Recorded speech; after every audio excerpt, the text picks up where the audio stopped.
তো দেরি করে ফেলাইলাম, কয়েক হাজার টন ইলিশ ভারত যাইবো। ওরা মনে হয় আমার রেখে সময় বিমানে উঠে গেছে। না, তাড়াতাড়ি যাই তুইও। এই ইন্ডিয়ার টোটাই কেমন জানি, যখন তখন যাওয়া লাগে। ধর, আমগো কি একটা প্রিপারেশনের দরকার নাই নাকি? ভালো করে লাগেজটাও গোছাইতে পারি নাই। যাই, তাড়াতাড়ি যাই, বিমান ধরতে হইব।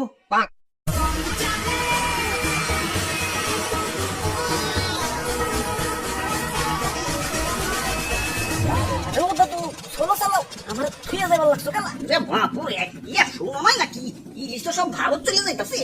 হাই হাই কও কি এখন ইলিশ যদি সব দাদা গো দেশে যাইগা, তোমরা খাইবা কি? লইটকা শুটকি। হ্যাঁ, শুটকি মাছের গন্ধ আমি সহ্য করতে পারি না। দাদা তাড়াতাড়ি রাখেন ভাই, ইলিশ বর্ডার ক্রস করার আগেই পদ্মার পার যায় আমাকে ইলিশ ভাজা খাইতে হইব।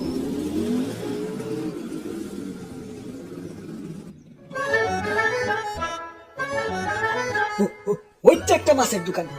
ওই ভাই, আসেন আসেন, একদম টাটকা মাছ, এই মাত্র ফ্রিজ থেকে বাইর করে আনছি। ওরে বাপুরে, ইলিশ কই? আমি ইলিশ বাদ দাও তো, এই যে দেখো কত বড় পাঙ্গাস। আরে ভাই, পাঙ্গাস তো লাগবো না, ইলিশ লাগবো, ইলিশ। ইলিশের যে দাম, তার চেয়ে ভালো সেম বাজেটে একটা বড় দেখে পাঙ্গাস মাছ দিয়ে দিই, নিজেরা তো খাইবাই, লগে আত্মীয় স্বজন কেউ দাওয়াত দেখা হইতে পারবা। ওরা বাপুরে, আমাকে সেম বাজেটে ইলিশ মাছই লাগবো। শুনছি ইলিশ নাকি ভারত চলে যাইবো। পরে যদি দাম আরো বাইরা যায়, তাই তো ভারত যাওয়ার আগে আমরা ইলিশ ভাজা খেতে এসেছি। দেও আমাকে ইলিশ মাছ দেও। আরে তাইলে তো তোমরা লেট করে ভালাইছো।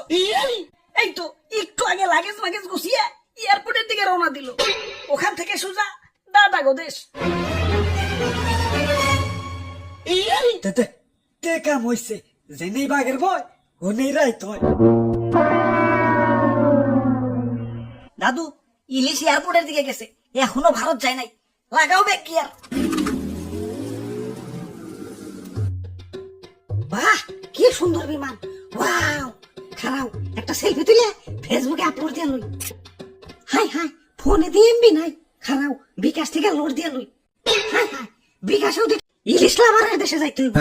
কেলা ওই দেশে যাও লাগবো কেলা? আমগরে কি ইলিশ লাভার মনে হয় না? ধর, তোমরা ইলিশ লাভার? সি, আমার একটু দাম বেশি দেখে অন্য দোকানে যে পাঙ্গাস কিনা খাও, তোমরা আবার ইলিশ লাভার? সি, মানে তোমার দাম যদি অস্বাভাবিক ভাবে বাইরে যায়, তাহলে তো পাঙ্গাস কিনাই ভালো। একটু বেশি দাম দিয়ে যদি কিনা খাওয়ার সাহস না পাও, তাহলে তোমরা কিসের ইলিশ লাভার? দাদারা আমার জন্য হাহাকার লাগাই দিছে। আমার সংকটে তো ওদের দেশে আমার দাম 5,000 টাকা পর্যন্ত চলে গেছিল। তা ওরা কিনা খাইছে। ভালোবাসলে ওদের মতো ভালোবাসবা, তা না খালি কও দাম কমাও দাম কমাও। তখন দেশে থেকে কি আমার দাম কমাবে? যাবাক, ডিস্টার্ব করিস না। বাপুরে, দেশে এমনি যে ইলিশের দাম, আমি ইলিশ যদি ভারত জায়গা, দাম তো আরো বাইরে যাইব। যেমনি হোক ওরে আটকাই তুইব। ওরা বাপুরে, এই জোয়ান বয়সে তুমি বউ বাচ্চা রেখে বিদেশে গিয়া ওদের কথা কি একবার ভাইবা দেখছো?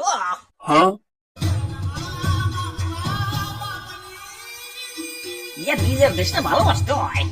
মানুষের নিজের দেশের জন্য জীবন উৎসর্গ করে দিতেছে, আর তুমি দেশটাকে বিদেশ যাইতেছ। কবি বলেছে, এই দেশেতেই জন্ম যেন এই দেশেতেই মরি। দাদু কিন্তু ঠিক কইছে ভাই, জন্ম নিবেন এই দেশে আর দাফন নিবেন দাদা গো টয়লেটে।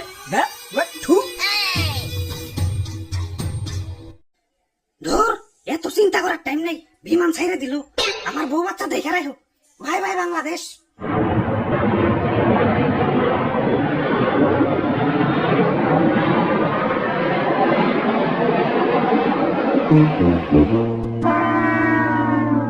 দাদু, ইলিশ তো গেল গা, এখন আমরা কি খাম তাইলে? আরে ভাই টেনশন করেন কে, বউ বাচ্চা তো রেখে গেছে। হ্যালো ভাই, ইলিশের বউ বাচ্চা মানে ওই যে ডিমালা ইলিশটা দাওছে, ইলিশের দাম কিন্তু বাইরে গেছে। তাহলে থাক, ওই যাই পাঙ্গাসটা দাও। डॉक्टर साहब आप जल्दी आ जाओ, मेरे लोंडे की तबीयत बहुत खराब है। चक मैं आ गया, चक मैं आ गया। अस्सलामु अलैकुम। वालेकुम अस्सलाम।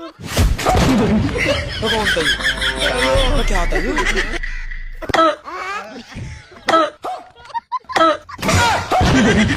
कौन था ये? क्या था ये?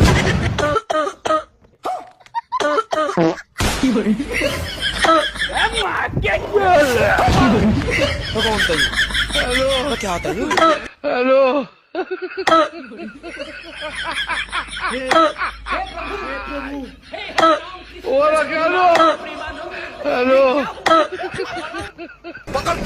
डॉक्टर साहब कोई ऐसी गोली दो जिससे ये फौरन ठीक हो जाए। आपने तो मेरा लूना ही मार दिया, मैं अभी पुलिस में रिपोर्ट।